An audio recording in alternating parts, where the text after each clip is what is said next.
Totally Useless Information with Nick and Roy is brought to you in part by Tom's Place, the finest in men's fashion, located in Toronto at 190 Baldwin Street, in the heart of Kensington Market.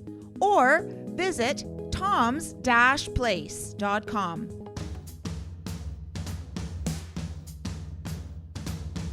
It's everything you never needed to know. This is Totally Useless Information with Nick and Roy. Listen, laugh, and learn. What sport did William Morgan create? What do soccer balls and rugby balls have in common? Hi, I'm Nick. No, and I'm Roy. This week, we scour the internet to find out these useless tidbits just for you.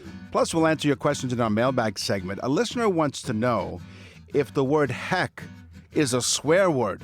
Heck no. And in the news, scientists want to know. They really want to know how many times you pass wind. Totally useless information. It's everything you never needed to know. Welcome to the show, 100 countries around the world. Thank you very much for joining us. And we just can't stop doing this. We keep showing up where you listen to us week after week. I just want you to know that I passed wind during the portion where you said how many times do you pass wind. Well, scientists want to know, and there's a way for them to measure. In the meantime... Sports. Play ball. So let me get right to the teaser, because I know people are wondering what the soccer balls and rugby balls have in common. Don't you want to know? Well, you got a lot of balls there, Nick. Thank you. Soccer balls and rugby balls were once made by inflated pig bladders. Ooh. The reason why, actually, that rugby balls are oval is because... I think that's a great idea because, the old adage, you use all of the pig. Right, exactly. The reason why the rugby balls are oval is because early versions were shaped by the natural form of pig bladders. So you see, I have like two facts in there in one. I threw in like a Trojan horse. So we discovered, listen, laugh, and learn, that the natural form of a pig bladder is oval, and the reason why the rugby ball is that shape. You see what I did there? That makes sense, Nick. What a pig. Did you know, I read this and I had to look into it, and it is true that blades for figure skates were originally made from animal bone attached to a shoe. And they sharpened the animal bone so that they could skate on the ice. And it was that way for a very long time, I guess. But I guess making the metal blade would have cost a lot of money, and so the animal, like we just said, the bladder, why not take the bone? I mean, what are you going to do with it? Throw it out? Yeah, exactly. Right. Well, it's the well use of all kinds of resources. Use it all. I have no bones with it, Nick. Not at all. So this one I'm going to call Hold Your Horses.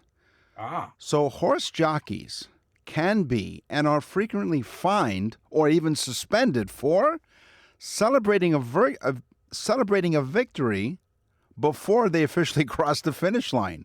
So you can't prematurely celebrate. It's against the rules. It's not good to do anything prematurely, Nick. No, not at all. Exactly. Stewards penalize. There you go. Penalize. They all penalize. Right. They throw the penal code at them. Settle down. The stewards penalize this behavior because easing up or failing to ride the maximum effort to the finish line can be dangerous or cost the horse the race. Wow. Yeah, now listen, let's go down the rabbit hole. Owner of the horse. That's like, right. wow. Well, that's just it, right? You get disqualified and they'll be really angry. That's disqualified for horsing around. Well, I was going to say, hold your horses is an expression, so let's go down the rabbit hole when it comes to horses. Hold your horses, the expression is derived from the literal need to pull back on the reins of a horse-drawn carriage or to stop or prevent the horses from rushing. It is. Of course, if you were getting out of the carriage, you'd say to the guy, hey, hold the horses. Right, exactly. So they control the horses in busy streets or in early transportation. Makes sense, Nick. You're making a lot of sense today. First the bladder, and now this. Yeah, I now the apologize. penalization. You're right. I apologize in advance. Not prematurely. I got my teaser. Okay, here we go. William Morgan. Now, this is an interesting man. Yes. William Morgan sat down one day and he said, I want to invent a sport. Okay. So he said, but I really don't like to run. And most sports require running. So he created a sport that he thought would have the least amount of running. He created volleyball. William Morgan wanted to create a sport that required very little running. So he created volleyball. Very good. And think about it. You really don't run much in volleyball. No, you just throw the ball and... You're kind of moving around, but you're not running like on a soccer field or anything. No, like that's that. true. How about some hot table tennis? Speaking of hot. Yes, speaking of hot indeed. So table tennis balls were traditionally made of celluloid from roughly 1900 till 2014, but it was mandated to shift to a non-flammable plastic, specifically ABS, I'm not even going to try to pronounce it, but a different kind of chemical compound. Celluloid was valued for its superior consistent bounce, but it was highly flammable and difficult to transport. Celluloid is, Nick? Film. Film is celluloid. Right, okay, and in this case it was nitrocellulose, which is what they use. Which is film. Film. It's just a thicker film, I guess, that bounced really well. Well, when it got hard, In Michael Jordan's entire career with the Chicago Bulls, and I say career. Right, career. Yeah, more than one career. Career. Yes. With the Chicago Bulls, Jordan only scored single digits in one game. No, really? Yes. Wow. And guess what? He only played for 16 minutes because they were trying him out because he was coming off a broken foot injury. Oh, wow. Other than that, he scored double digits in every single game he played. That was a great basketball. Phenomenal. Yeah. He is, he was and still is one of the best. And speaking of the flatulence, they call him Air Jordan. That's why they call him Air Jordan. He wasn't jumping. He was flying himself through the air. Yeah. So you've all seen it up here in Canada. Have we, Nick? Okay, some of you have seen it. Few of you have seen this. I don't want to see it. So there's the machine that they use to resurface the ice. It's called the Zamboni. Yes. Okay. Yes. So Zamboni is an ice surface. So typically it travels.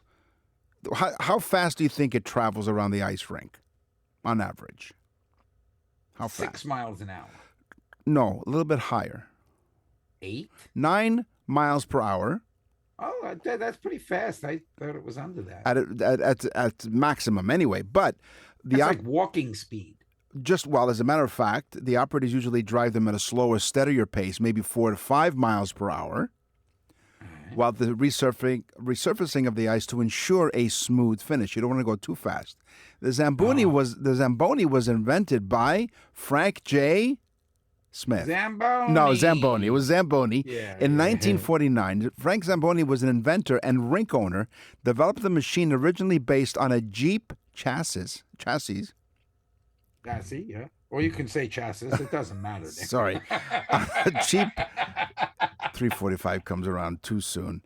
It's based on a Jeep chassis. It's 5 o'clock somewhere. Apparently not here. It originally. Apparently, Nick's been drinking for hours. Yes, on my chassis.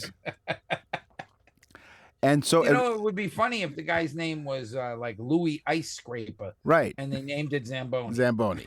Well, his name is Frank J. Zamboni, and it was originally based on a Jeep chassis to improve the ice quality on his own Iceland skating rink. Brilliant. Yep. I mean, not a very big production, I guess, because how many ice rinks are there? But I guess every ice rink uses his equipment. Absolutely, so yeah. Cool. Because it's one of those things like you use Kleenex for facial tissue, or Q-tips for those ear things that you shouldn't be poking in your ear. But yeah, it's like a name brand that becomes symbolic. Yeah. This is a wild one, Nick. Yes. The NBA for 10 seasons. Now, you folks, you have to stay with me and think about this one. Okay. From 1994 till 2003, 10 seasons. Okay. The championship team had either Steve Kerr or Robert Horry on their team. Wow. It's crazy. Yeah.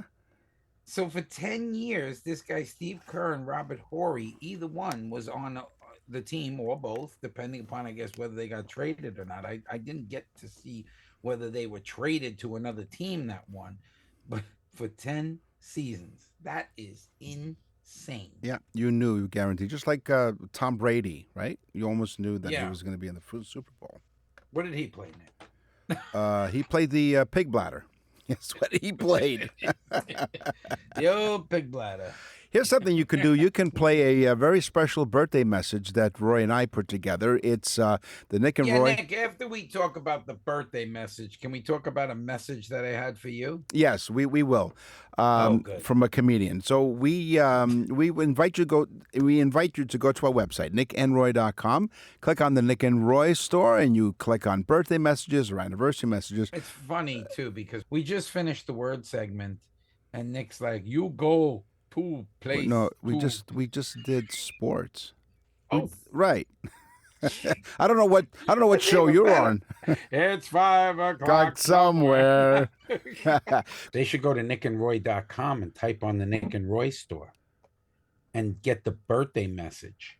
Now, I think you guys got to get a few months out on these birthday messages because we're getting backed up on these where we can't actually take them. So if you have somebody like right now, if you have somebody for September, October, November, because again, we're getting booked up really fast. These are becoming super popular. It's a great, great gift. It's so easy to do. You don't have to get off your chair and you'll look like the superstar that, especially if somebody has everything. If you say that, then go to nickandroy.com, type on the Nick and Roy store, just click on it and you'll see a sample. You can listen to it. It's fantastic. The birthday messages, nickandroy.com at the Nick and Roy store. Nick and Roy will continue with totally useless information. Hi, Nick and Roy for Tom's Place, Toronto's top spot for menswear. Designer brands for less. Summer's hot, and so are these deals. They're blowing out their entire summer inventory, and that means big savings right now for you. Designer suits. Get ready, folks. Normally $650 each, now just $350. Or grab three designer suits, $950. Wow. That's amazing. Beautiful sport jackets, half off. Casual or dress pants, half off. Your whole look for half the price. Plus, on the second floor, select sport jackets are $125 off. For the perfect look on the job, at a wedding, or maybe a night out, Tom's Place has you covered, head to toe. Suits, casual wear, shoes, and accessories. Look sharp, spend smart. Find more savings at 190 Baldwin Street in Kensington Market and online at toms-place.com.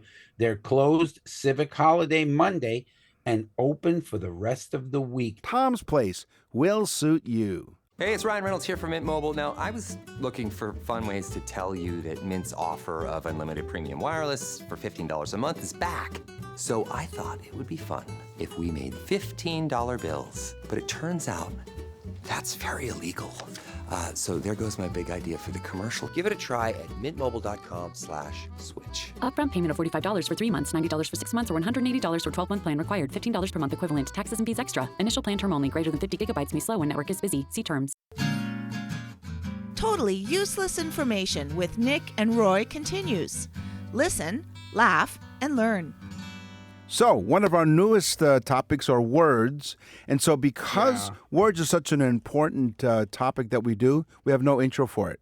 It's like one of those things where it's like, the following topic needs no introduction.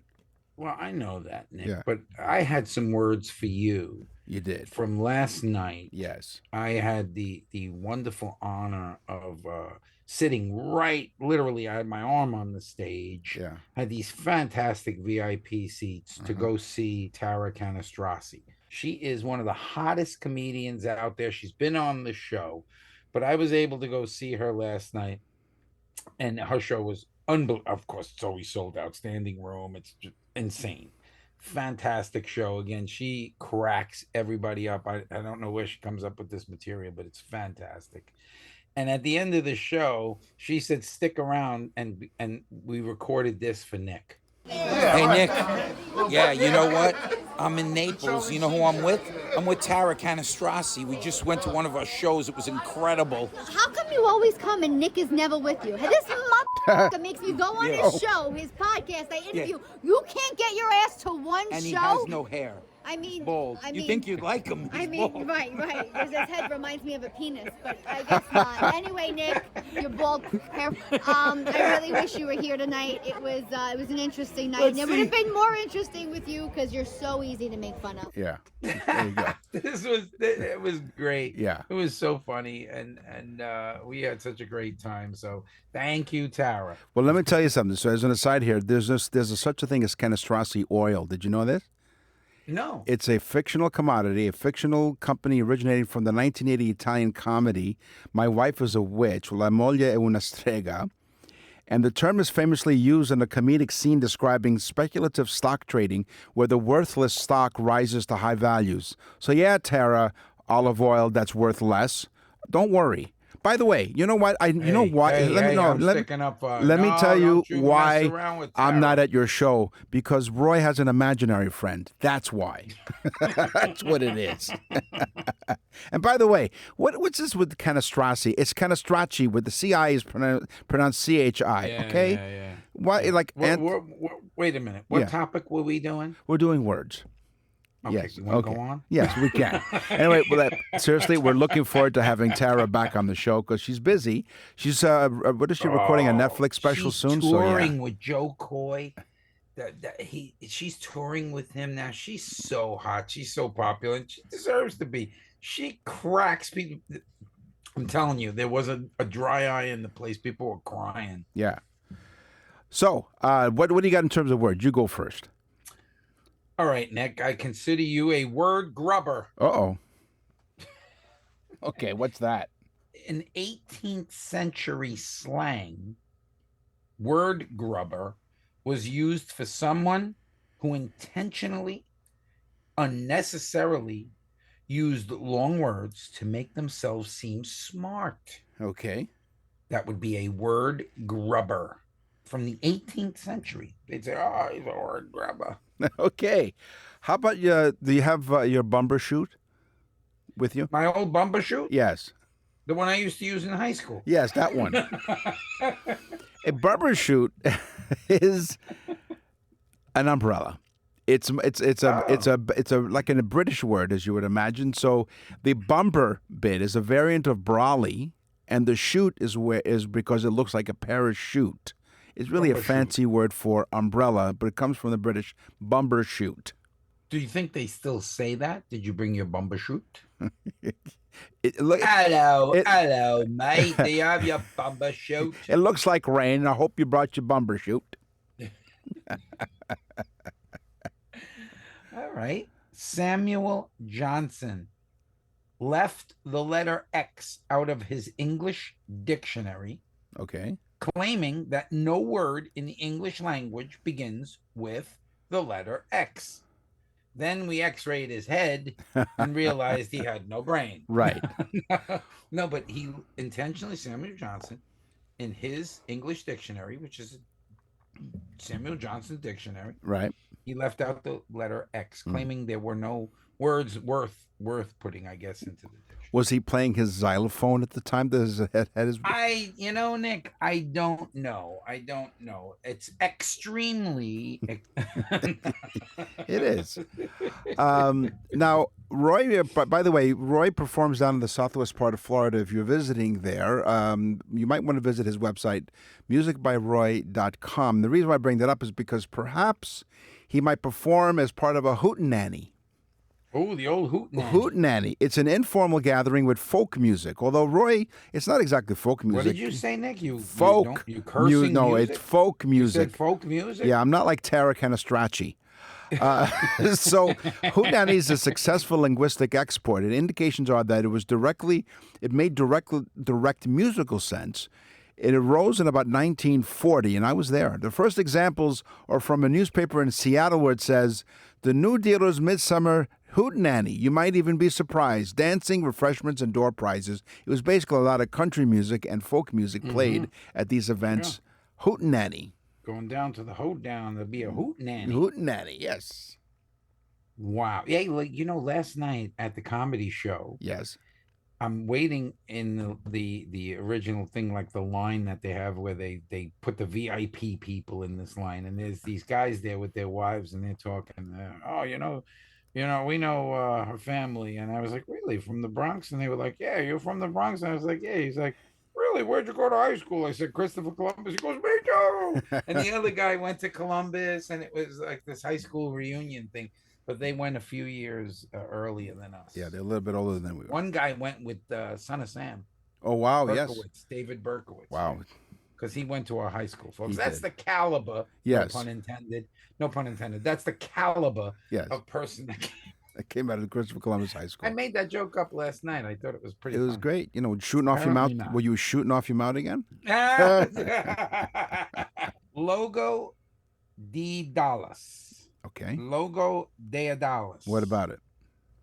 It's being cunning with words in a conversation. To be cunning with words. It's Logo de Dallas. And it was first coined by Ben Jonson in 1691, the year before you were born. 1691, Ben Jonson said, "Don't be Logo de Dallas." Mm-hmm. Cunning with words. Nip cheese is the word I have. Nip cheese. Oh. What do you suppose it means? What is that? What do you think? Nip cheese. Yeah, what do you think? Try to guess. I think it's like when you're really hungry, but you're not hungry, so you just have a little piece, just a nip of cheese. Not a bad guess, but no, you're wrong. A nip cheese is a penny pincher. Suggesting that the person who cuts costs or quality of everything to the minimum, often to their own benefit. Nip, in this sense, you might use when speaking of nipping off the heads of dead flowers, or the nipping of some enterprise in the bud, or maybe like you said in your example, nipping some cheese, stopping it before it gets fully underway. Cheese features the word because it's a staple food, which portions can easily be reduced by trimming them. An idea that we also have in cheese pairing. Logo osmosis. Oh, what's that? Logo osmosis was a word that we had on the original word show that we did words. The original show. The very first one. Okay, yeah. Okay. But and it was I never wrote it. Oh, I got it. Yeah. So logo osmosis was the word for forgetting a word that you already know. Remember we did that? So like if you say, "Oh, what was that word?" Right. That's logo osmosis. I don't remember it, but tell us about it. Logo Right. osmosis. Okay. Okay, but logo messia, Right. is the utter disgust of a certain word. So if there's a word that you hate, that's logo messia. Okay, so you know what I hate? When people take the word especially and say especially. Incorrect. Or espresso and say espresso. Wrong. Right? Yep. Don't you hate that? Or canestracci is canestracci. Right? It's the same thing. Nick and Roy will continue with totally useless information.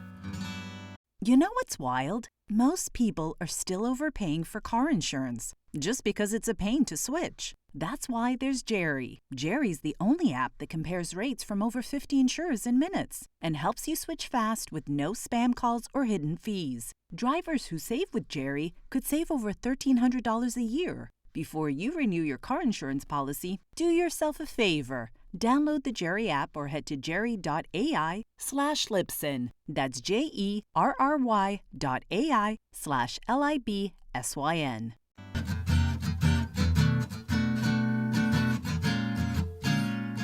We're back with totally useless information with Nick and Roy.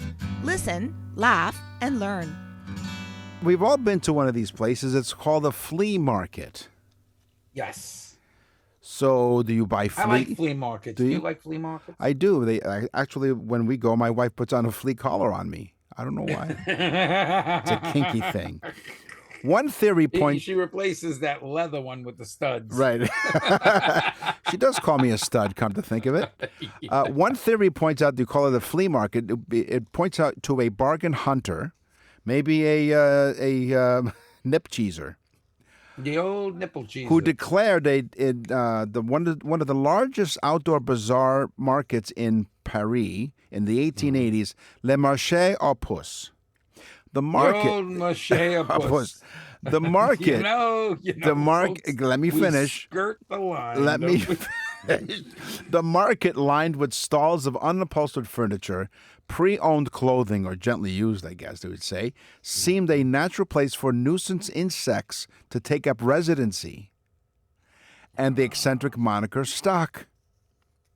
So because they thought that the little insects, little fleas, would come along with the pre-owned clothing, they referred to this market as the flea market. Okay, so what was the word? Something puss? Le Marché aux Puces. Le Marché aux Puces. Right. That is clearly a logomisia. See how it all comes together? That's words on totally useless information with Nick and Roy. Hey, you got change of a 20? Wall Street, Bay Street, NASDAQ, Hang Seng, loonies, toonies, dollars, and yens. This is On the Money with Nick and Roy. Mm-hmm. Because, Nick, original coins were more wedge-shaped than they were round. When they pressed them, they were kind of like wedge-shaped. Yeah. At first. They were called cuius, the Latin word, cuis, which becomes coin. Ah. It was C-U-E-U-S, cuis. But some people begin to change the phraseology of it, and it becomes coin. Again, we go back to the Latin, Nick. You said earlier about how you always remember your first. The first known standardized... Did I say that? Yeah, you did. It was when you were using one of those loco words or something you were talking about. Yeah, logo. The first known standardized currency is generally considered to be the Lydian stater, minted a gold-silver alloy in the kingdom of Lydia, which is now modern-day Turkey, around 600 to 610 BC. Earlier forms of the money included the Mesopotamian shekels, around 2500 BC. Yeah, Mesopotamia. As silver weights, clay tokens, and cowrie shells. But Lydia issued the first official stamped coinage, the modern-day Turkey. Wow. I want to go to Turkey. I've heard it's really nice. Yeah. You know who's from Turkey? I like Turkey, too, but it puts me to sleep. If you put all the gold discovered since the first discovery of gold into one cube, it would measure 62 feet by 82 feet along each side. Okay. Now just think about that. That is a cube the size of a tennis court, 62 feet high. So a 6-story solid cube of gold the size of a tennis court. Okay. Now, some people might think that doesn't sound like a lot, but that's pretty big, and it's solid gold. Okay. Now, I don't know, and I wanted to find out, but there was no way to find out what it would weigh, because then I would have put a dollar amount on it, because gold is now at some phenomenal price. It is. It's insane. Yeah. Yeah. So, I want to know where do they keep this so that we can check the weight, Nick. Bring a few chisels with us. Yeah. Well, they're not horsing around. No? Mongolia. Again? No, not at all. Hold your horses, Nick? Yeah. In Mongolia, they historically used horsehair in their paper currency to combat counterfeiting. Ooh, that's From pretty smart. 1921 to 1924, some banknotes were produced with security features that included fibers, specifically horsehair, embedded into their paper. That's smart. Again, we use the things that we don't need. First, you make the glue, then you use the hair. Right. There you go. And you could use some too. Thank you. You can glue some hair on my head. Stop horsing around, Nick. There you go. Before the Revolution, Nick, right before you were born. Yeah. Before the United States Revolution, Nick, the first bank of the colonies to make a minted coin, okay, was the Massachusetts Bay Colony Bank. They had a pretty big sign. Yeah, they did. But the Massachusetts Bay Colony Bank in 1652 made the first coin. But they also printed the first paper money in 1690 in the New World. They called it not a dollar or a bill. They called it a bill of credit. Ah, okay. Which would eventually be called a bill, which would eventually, the $1 bill would be the most popular, which is called the $1 bill. Right. And then they would just be called bills. You know, I find that... so that's a word thing and a money thing at the same time. It's just remarkable. It's multitasking, Nick. I can do it. Yes. And you know what? It just made me think of something. You know, I don't pay any bills. And you know what happens? No. I get complimented because they send me something in the mail that says, your bills are outstanding. I'm like, thank you. That's a great compliment. Thank you so much. Thank you. In New Zealand, a $5 note features a native yellow-eyed penguin. Or a native. Yes, Either one. a native one. A native yellow-eyed penguin named Hoi-Ho on the reverse side. Wait a minute. Say this again.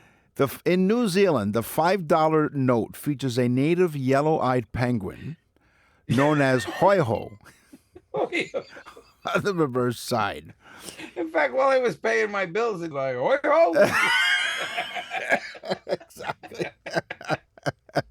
Yes. You know, penguins polish their rocks before they present it to their significant other, you know. They're loyal animals. They are. Issued in 2015 as part of the Brighter Money series, the orange and brown polymer note won the International Banknote Society's Banknote of the Year award. There's an award for its design, which also features Mountaineer Sir Edwin Hillary was also on there. So it won a prize. Wasn't he like the Mount Everest guy, Hillary, or something? Sir Edmund Hillary, he might have been. What did he do? Did he find the North Pole or the Mount Everest? What the hell did Hillary do?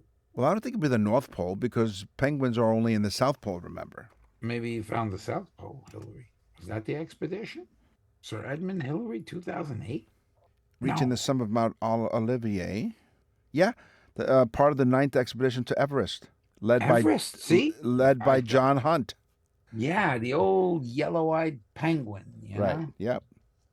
You know, what's wrong with this sentence, Nick? My wife said to me, what did you do today? I said, I paid the bills. Okay. Let that one mull around in your head. Yeah, just a little bit. Said you do anything else? Nope. But I do multitask. Yes, you do, apparently. To pay homage, Nick. Yes. Or homage. Homage. Whichever. Hey, you know, when you're in France, you know, eat Belgian bread. Eat nip cheese. So, yeah. To pay homage to the 13 colonies, the founders ordered the $1 bill, which was the most used bill at the time. Right. To have 13 arrows, 13 leaves in the olive tree, 13 stars, 13 stripes, and 13 stripes on the shield that appears on the dollar bill. Now, what is the significance of the number 13? 13 colonies. There you go. As an homage to 13 colonies, that's how much you're listening. But okay. But most people think it's some like a Da Vinci Code type thing Is it? set in place by the Templars and all this other stuff. It wasn't. It was actually just, they said we had 13 colonies, and to pay tribute to that, let's put some little codes in here about 13. Nick and Roy will continue with totally useless information. Most people overpay for car insurance, not because they're careless, but because switching feels like too much hassle. That's why there's Jerry, your proactive insurance assistant. Jerry compares rates side by side from over 50 top insurers and helps you switch with ease. Jerry even tracks market rates and alerts you when it's best to shop. No spam calls, no hidden fees. Drivers who save with Jerry could save over $1,300 a year. Switch with confidence. Download the Jerry app or visit jerry.ai/Libsyn today. That's JERRY.ai/LIBSYN.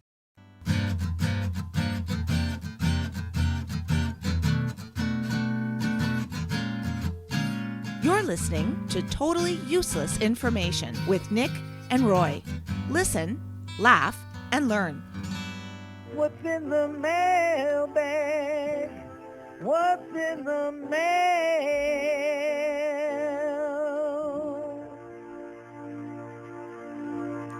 Darlene from Windsor, Ontario. Windsor is one of our radio stations, actually, on the iHeartRadio Talk Network. Coast to coast to coast. We are. And CKLW is the station, of course. Dear Nick and Roy, we love listening to your show at night. We try to fall asleep to it. Okay. But you... Thank you. Thank you. I guess. You're welcome. Yeah. But you guys make me laugh and cry before I go to bed. Funny. So does Roy's wife. But anyway. So Nick shows up. Right. Here's my question. Darlene asks, my 5-year-old grandson is starting to use the word heck a lot. Now, yeah, we frown. What the heck is with that? Right. Well, what the heck is that? Right. So we frown upon that, for him saying that. And so is heck considered to be a swear word? Well, Darlene, first of all, thank you very much for your email. We really appreciate you trying to fall asleep to us. Sorry, we can't. This is how useless we are. We can't even do that right. To make people fall asleep. Let me ask you a question, Nick. What's the equivalent to the FCC in Canada? CRTC. The CRTC. Yeah. And what is this young lady's name? Darlene. Darlene, let me just say this to you. With the way we have to sanitize this show for the radio, we can say heck. Right. A new study shows, Darlene, that one of the least offensive swear words is heck. Now, some people... So it is considered a swear word. It is, but it's the least offensive one. So some people may still take offense to it since it's a euphemism for hell, which is frequently considered a bad word and viewed as a stronger and more offensive. But use heck to show you're annoyed, surprised, confused, or to add emphasis to something you say. To heck it is. Harmony. Yes. From Burlington, Vermont. How perfect is that? I thought to myself, beautiful. a hippie. A hippie. No. Harmony. Harmony What is name's the beautiful. kid Harmony? She says, I love to listen to your show.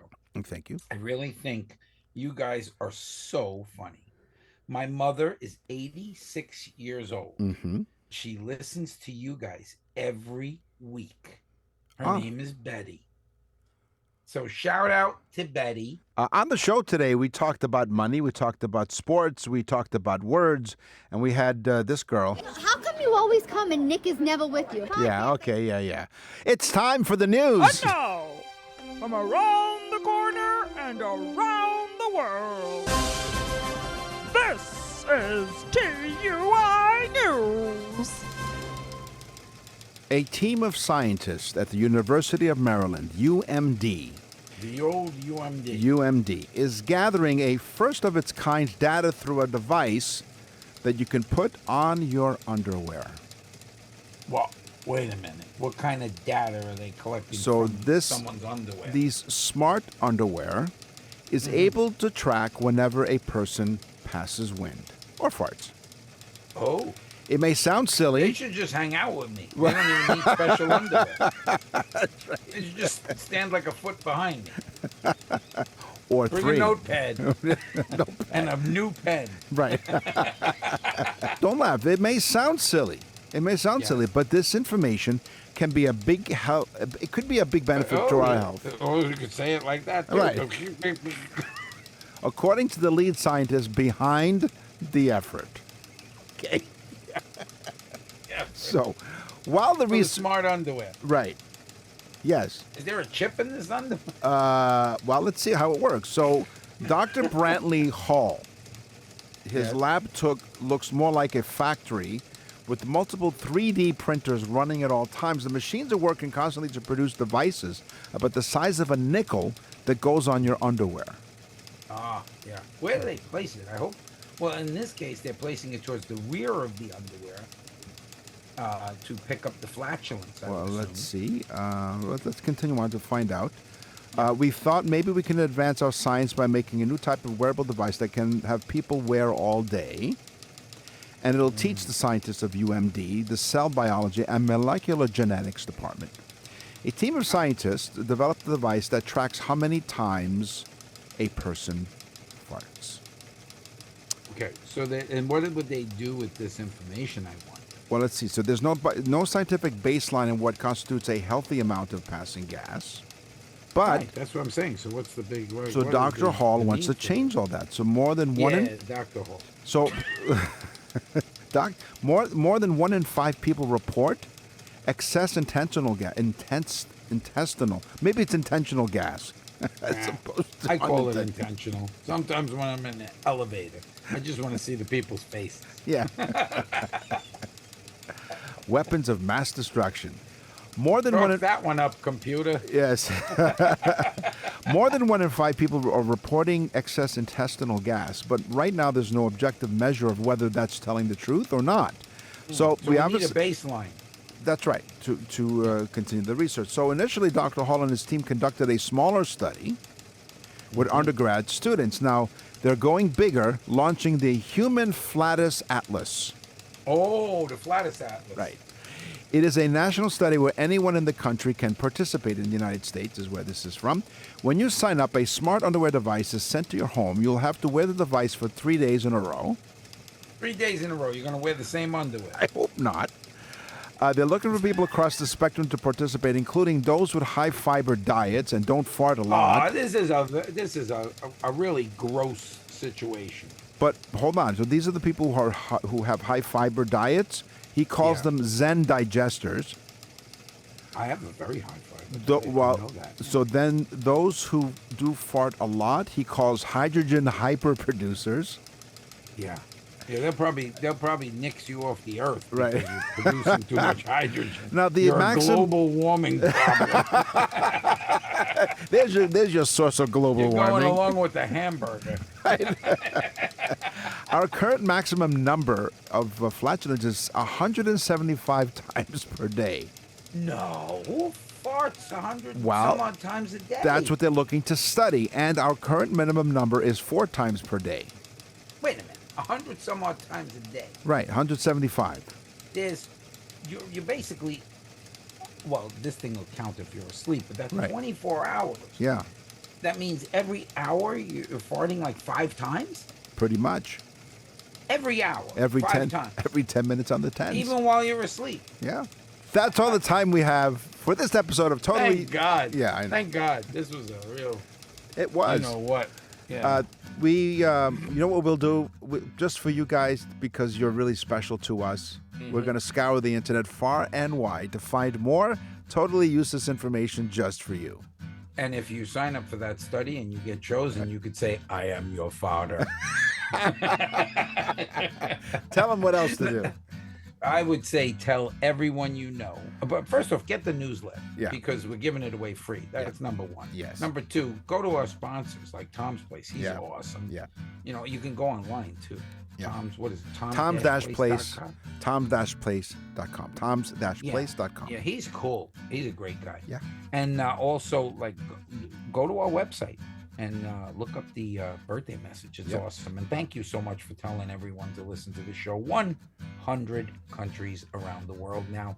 Radio stations on iHeartRadio. And you listening right now. Awesome. Cool. I'm Nick. And I'm Roy. Thanks for listening. Totally Useless Information with Nick and Roy is recorded and produced in Canada. For more totally useless information, visit nickandroy.com. That's nickandroy.com.